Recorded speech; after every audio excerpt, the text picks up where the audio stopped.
Overwatch 2 just got a system that will completely change the way you play. One-tricking is no longer viable in most circumstances. It's not just about your ability to play one or even two heroes well. Now, bans are forcing players to adapt. Over the last week, I played 33 games and tracked every hero that got banned. I went in curious and came out with a lot more information and admittedly a little bit of salt. Let's break down my experience with the new hero banning system in Overwatch 2. We all know that one guy who only plays Widow no matter what. Well, he's in trouble now. Hero bans mean that your comfort pick may just be unavailable. No warnings, no compromise. It doesn't matter how cracked your aim is if Widow is no longer on the table. This ban system forces people to have backups, and not just one. They limit the per role bans to 2 heroes, which is good for tank and support players. However, for those that play damage or support, you're theoretically going to need to be able to play at least 4 heroes. In the unlikely event you get both your primary heroes banned, what happens if your other player chooses your third hero? Well, now your host, so this really did change the game in a massive way. And you know what else is massive?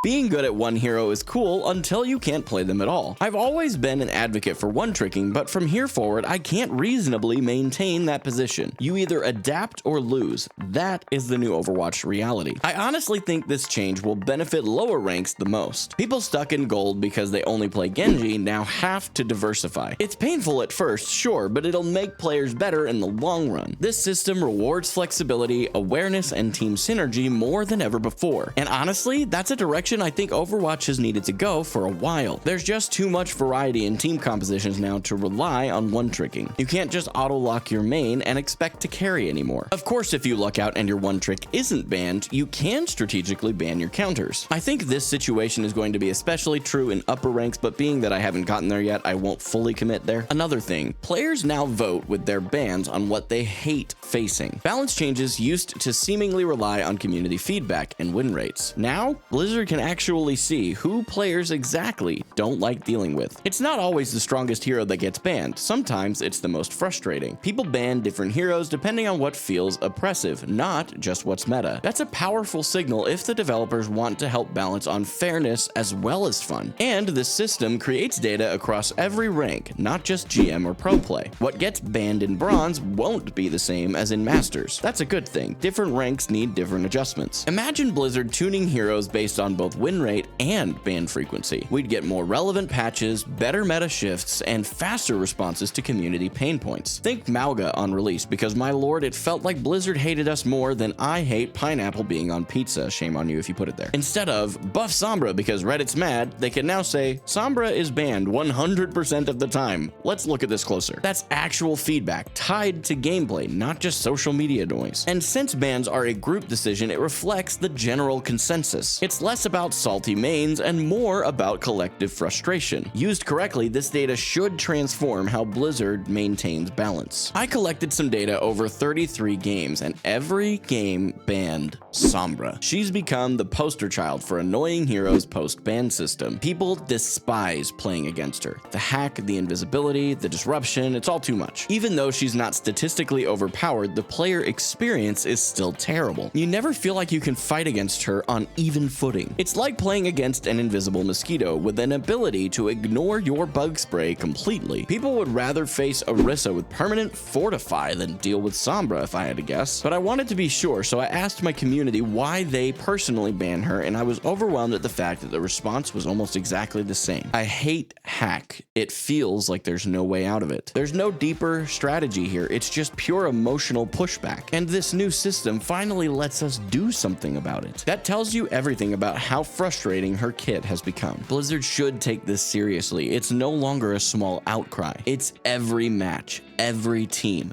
every vote. And when something is banned 100%, that shows a massive design red flag. And you know what else is My personal idea to fix this is to increase the cast time slightly on hack and or make it more of a skill shot. Something more akin to Virus, where you at least need to have some kind of mechanical aim in order to guarantee its effect. Blizzard, you listening? If you are a true Overwatch fan, you might consider supporting me on Patreon. Every other Friday, I queue quick play with my patrons live on stream. You'll also get access to our private Minecraft server at the 2nd tier should you choose to go to that point. The link is below for you if you're interested in at least checking it out to help support this content. After Sombra, 4 names popped up the most.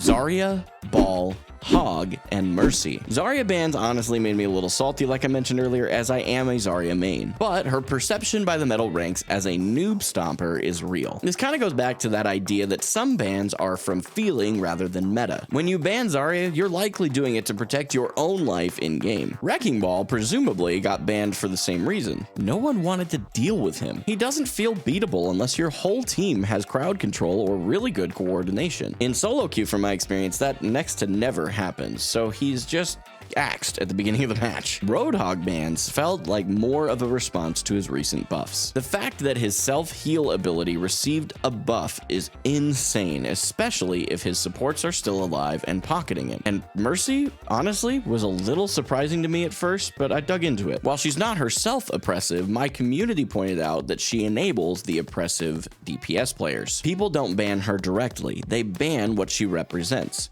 Hard to kill, pocketed heroes. Removing her is kind of like clipping Sojourn's metaphorical wings without actually touching Sojourn. Honestly, I respect that logic. I'll be real though, my first few games I banned purely out of spite. Sombra made me rage, banned. Roadhog hooked me into traffic at Oasis, banned. It definitely felt satisfying, but wasn't always the most effective. We still lost because my bans didn't help our team at all. Then I changed my approach. I started banning for myself and the team, not against the enemies. If, for instance, we had Ana and Zenyatta, I would ban Winton and Ball. If we're on Havana, I ban Widowmaker and Sojourn because I do enjoy being able to leave cover for more than half a second. Suddenly, my matches felt a little less chaotic and my experience was better. Banning isn't just about blocking threats, it's about shaping the match. You influence what the other team can't do before the game even starts, and that's more powerful than I think most players currently realize. Now, do I think that most players are actually going down that path? Honestly, no. In my current rank of mid to high plat, heroes are still banned primarily seemingly out of annoyance. Strategic banning takes game sense and awareness, not always common in the lower ranks, but it's worth learning. It gives you a real edge. This new ban system is also a gold mine of balanced information, but only if Blizzard uses it and learns to use it well. They could track ban rates in combination with match outcomes and even perceived metas. I really hope they go a step further though and release the data publicly. This is something that I think Blizzard could do a lot better with generally. Marvel Rivals, for instance, started with releasing pick and win rates for heroes, for example. Overwatch, on the other hand, still doesn't have a reliable source for this information currently. Honestly, I found that out the hard way after using Overbuff as the basis for a few hero picks that I recommended a little while back. That was unfortunate. But imagine being able to see hero ban trends by rank or region. We could make our own tier list based on ban percentages. We could prove which heroes seemingly frustrate people the most and analyze why. It'd spark so much conversation about actual productive theory crafting. Data doesn't lie, and right now, for instance, it's saying Sombra needs another rework. The banning system gives agency back to the players, and that's so refreshing. No more just accepting the meta, you can now fight back before the game starts. This gives players a sense of control, and that matters too. I do hope Blizzard leans more into this. More stats, more visibility, more real updates. That said, if you want to hear my thoughts on another new addition to Overwatch,